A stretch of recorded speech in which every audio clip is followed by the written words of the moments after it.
ரொம்ப ஷாக்காக இருக்குது. ஏன்னா நீங்கள் சொல்கிற மாதிரி நடுத்தர மக்கள் இப்போ நகையை வந்து நினச்சி கூட பார்க்க முடியாத நிலைமைக்கு இப்போ நகையோட ரேட் வந்திருக்கு. இது எப்படி கம்மியாகும்? ஏன்னா இப்போ நார்மலாக ஒரு நடுத்தர குடும்பத்தில் இருக்கவங்க ஒரு கல்யாணம் பண்ணணும் அப்படின்னா அவங்க நகை வாங்கணும்.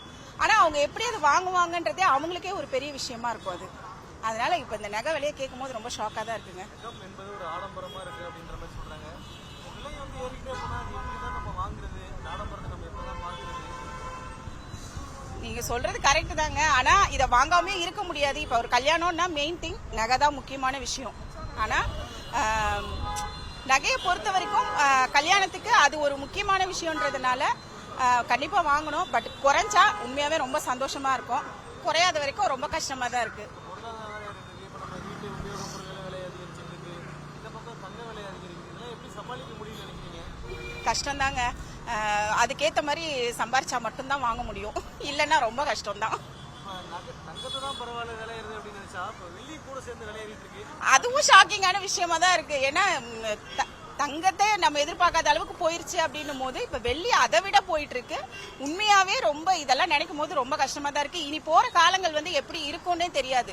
இதுக்கு முன்னாடி வரைக்கும் இவ்வளவு நகை போட்டாங்க இவ்வளவு பண்ணாங்கன்றது சொல்லுவாங்க. பட் இனிமே வந்து கல்யாணத்துக்கு ஒன்லி கேஷ் மட்டும் தான் கொடுக்குற மாதிரி சுச்சுவேஷன் வரும்னு நினைக்கிறேன். இப்படிதான் நம்ம சேமிக்கலாம் அப்படின்ற ஒரு ஐடியா இருந்தா சொல்லுங்க. கண்டிப்பா. ஆனா நிறைய விஷயம் இப்ப இந்த கோல்டு ஜுவல் கடைகள்லயே வந்து நிறைய ஸ்கீம் கொண்டு வராங்க. பட் நடுத்தர மக்களுக்கு அது இன்னும் கொஞ்சம் கஷ்டம்தான். கொஞ்சம் ஹை லெவல்ல இருக்கவங்களுக்கு அது ஓகே. பட் லோ லெவல்ல இருக்கவங்களுக்கு அது ரொம்ப கஷ்டமான விஷயம்தான். பட் அதுக்கு தகுந்த மாதிரி அவங்க சேவ் பண்ணி தான் பண்ணிக்கணும். கல்யாணம் பண்றவங்க கொஞ்சம் நகை வாங்குறத கம்மி பண்ணிக்கோங்க பொண்ணுகிட்ட. நம்ம நகை விற்கிற ரேட்டுக்கு நம்ம சம்பாதிக்கணுமா இல்லை நகை விலை குறையணும் அப்படின்னு நினைக்கிறீங்களா? கண்டிப்பா வந்து நகை விற்கிறதுக்கு சம்பாதிக்க வேண்டாங்க. நகை விலை குறைஞ்சாதான் சந்தோஷம் எல்லாருக்குமே. இப்போ ஒரு நடுத்தர மக்களுக்கே வந்து நகை விலை குறைஞ்சிச்சுன்னா கண்டிப்பா ரொம்ப சந்தோஷப்படுவாங்க. இப்ப ஒரு ஆட்டோ ஓட்டுறாங்க இல்ல வேற எதுவும் தினக்கூலி பண்றாங்கன்னா அவங்க வந்து அவங்களோட ரேஞ்சுக்கு அது ரொம்ப எட்டாத உயரத்துல இருக்குது. அதனால நகை விலை கண்டிப்பா கம்மியாகணும். இதுக்கு ஏதாவது ஸ்டெப் வந்து நம்ம கவர்மெண்ட்டோ இல்ல சென்ட்ரல் கவர்மெண்ட்டோ கண்டிப்பா இதுக்கான இது வந்து எடுக்கணும். தேங்க்யூ. என் பேர் வந்து ஷர்மி. நகை விலை நீங்க ஏறுறதுனால என்ன ப்ராப்ளம் அப்படின்னு நீங்க கேக்குறீங்க.